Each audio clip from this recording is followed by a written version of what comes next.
community as safe as possible. Thank you so much. I yield back, Mr. Chair. Chair thanks the gentlewoman and recognizes the gentleman from South Carolina, Mr. Gowdy, for 5 minutes. Thank you, Mr. Chairman. Madam Attorney General, the central issue to me is this perception, frankly rooted in some realities of a dual-track or two-tiered justice system. And I know that you have dedicated your career to the pursuit of justice. I know you work for a blindfolded woman who's holding nothing but a set of scales. And I think it's important that she's blindfolded because she shouldn't see the race, the gender, the socioeconomic status, the fame or lack of fame of the person in front of her. And I'm sure you've experienced it like some of the rest of us. It's not just the suspect or the target or the defendant. The witnesses have to have confidence in the justice system. The jurors have to have confidence in the justice system. The public has to have confidence in the justice system. So this dual track, different set of rules for certain people than for others. It frankly should not matter whether you are running for president or running late to a kid's ball game. The same rules ought to apply to everyone. So let me ask you this. Why do you think it's important to use official email to conduct official business? I believe it's important to do that. I think that certainly every department has chosen to craft the way in which they carry out their business, and it provides for a way of doing business in a secure system. So you use official email to conduct official business? Yes, sir, I do. Okay. And do you ever email, send or receive classified information on personal email? I do not. I doubt you even use your USDOJ.gov account to send classified information, do you? We have separate systems. Right. So there would be a separate classified system for that. Right. So not only do you not use personal email to do it, you don't even use your USDOJ.gov. You have a separate dedicated system to handle classified information. Why? We have a separate system to handle the security needs. But my question is why? Why is it important enough to you to not use personal email to conduct public business and to use a separate, more safely guarded system when you do handle classified information?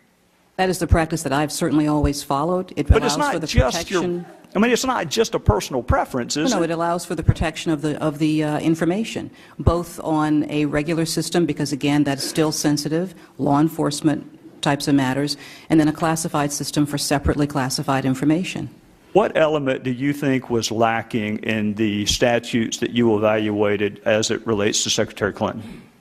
So let me again, as I've indicated before, and I want to make it clear that as I indicated before, while the reason why I will not be going into the analysis that was provided and the discussion that we had between myself and the team is because we protect our teams and that they have to be free to provide information and analysis in a confidential way without the fear or impact of there being a political influence on that. I understand and that is why that. I have not gone into that type of discussion. What I can tell you is that the team did evaluate the relevant statutes that were considered in this investigation. They looked at all of the facts and evidence, and as in every case, they applied them to that statute to determine whether the elements had been met. But my specific question to you, Madam Attorney General, is what element of which offense did you find lacking from an evidentiary standpoint? Well, I would say that in order to answer that, I would have to go into the entire level of analysis. Don't you think Yes. public perception in a single track justice system is important enough that you could at least touch on what you thought was lacking?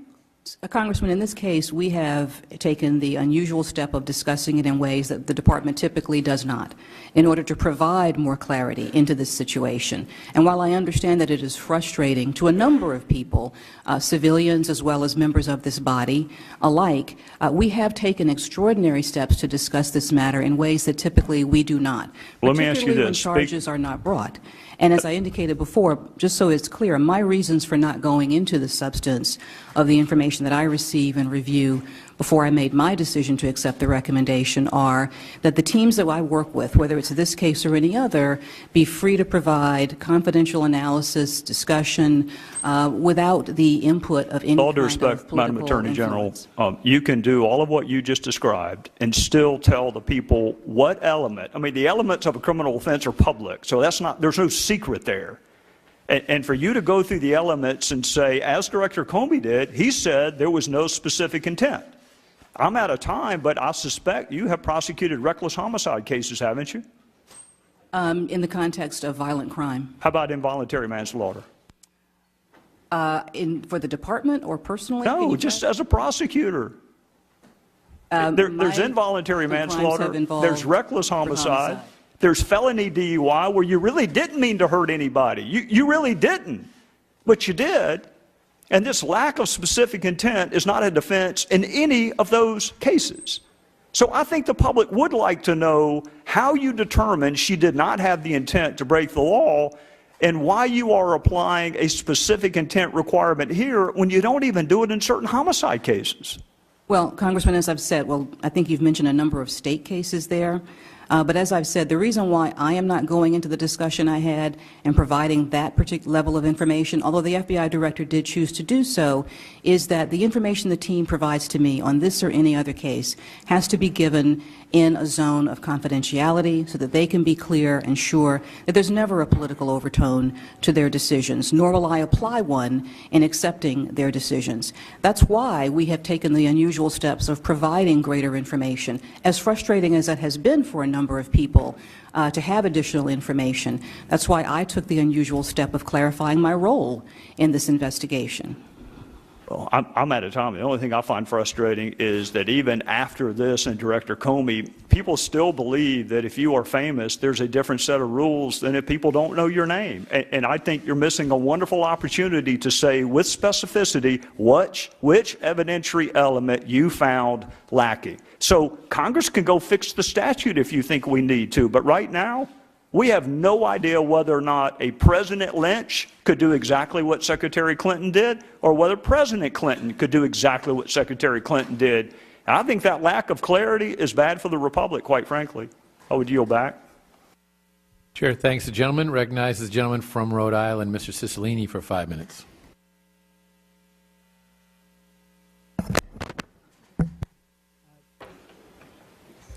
Thank you, Madam Attorney General, for being here and for your time. We are living in very difficult times where we see violence and guns continuing to plague our communities. And building communities of trust and respect are critical, and reducing the ability of dangerous individuals to easily access guns is part of the answer. What I really want to focus my inquiry on is the first part of that effort. And I was, before coming to Congress, mayor of Providence, and my former chief used to say the most powerful weapon in the police department in fighting crime and keeping communities safe is the trust and confidence of the people they serve. I've had the unfortunate occasion to both comfort families who lost a loved one to gun violence, mothers and fathers and siblings, as well as to, in April of 2005, to have lost a police officer to a shooting inside the Providence Police Station, Detective Jimmy Allen, which was a very painful experience for the city and for the department. Both of those examples are horrible and painful events, not capable of easy answers or quick fixes. But one thing that I found as mayor of the city is when I took over, we had a police department that was under investigation by the Department of Justice for a patterns and practice civil rights issues, and crime was on the increase, and the community had really lost confidence in the department. And as a result of implementing a citywide community policing model, we really rebuilt the confidence of the community. The department became accredited, remarkable turnaround, and we produced the lowest crime rate in 40 years. So it was an example of really investing in building relationships between the policing community, which made the police officers safer and made the community safer. And so what I really want to ask you about is what the Department of Justice or Congress can do to help that kind of thing happen in other cities around the country. There was a 2007 national survey of police leaders, and they identified insufficient resources and the support of frontline officers as the two major obstacles to implementing community policing models effectively. And I'd love your thoughts on what we can do as a Congress, what DOJ is doing to help close these gaps with local and state law enforcement agencies. Well, thank you for raising this important issue, Congressman, one that has become central to my tenure as Attorney General. And I've had the privilege also of traveling to different communities, much like yours, Providence, that had a pattern in practice, and yet residents and police officers together determined that they would rebuild to a positive relationship. So, as you note, it can be done, it has been done, and I have seen it done. With respect to what the Department of Justice is doing, we are supporting the work of community policing around the country through our community-oriented policing service that provides technical assistance to police departments upon their request. One of the things that we try and do is match up police departments facing specific issues, crowd control, for example, a question about whether their excessive force policy really is sufficient. We try and pair them with police departments that have dealt with those issues and, in fact, come to a positive working relationship so that they can have a peer-to-peer connection, because there's a tremendous amount of positive police work being done in this country, and we need to spread that as well. We are also supporting, through COPS grants, local municipalities hiring additional officers and retaining those officers. Through supporting the recommendations of the President's Task Force on 21st Century Policing, we're supporting a number of pillars, particularly officer safety and wellness. And I've been privileged to watch some outstanding training focusing on instilling in officers from the beginning of their time on duty that when they are encountering someone on the worst day of that civilian's life, they themselves need as much support and training as possible. The issue of resources is one that is raised with me a great deal with respect to officers and departments who want to set up wellness programs, who want to have a dedicated community policing officer, who want to expand their school resource officer program, and yet their municipalities are struggling to provide the resources. We try and help. Of course, assistance with that is always welcome. I'm happy to have our staff speak about ways in which we can work together on that. Great. And just quickly, in connection with that, there was a 2006 Department of Justice report that found police academies spend an average of 110 hours training their recruits on firearm skills and self-defense, but only 8 hours on conflict management and mediation. And I'm wondering whether or not you think that's a sensible allocation and what can be done really to give a more balanced approach in the training, because that's obviously part of it. And I'm hoping that out of this difficult time that we are experiencing because of the tragedy in Dallas and the other shootings we're seeing around our country, that we can come together and respond to some of this. And I'd love your thoughts on that. Thank you. The time of the gentleman has expired, but the witness will be permitted to answer the question. I believe that police departments around the country are looking at exactly that issue and trying to ensure that they have ongoing training in mediation, conflict resolution, most importantly de-escalation at the police academy, and also throughout the life of the sworn officers. I've been privileged to actually see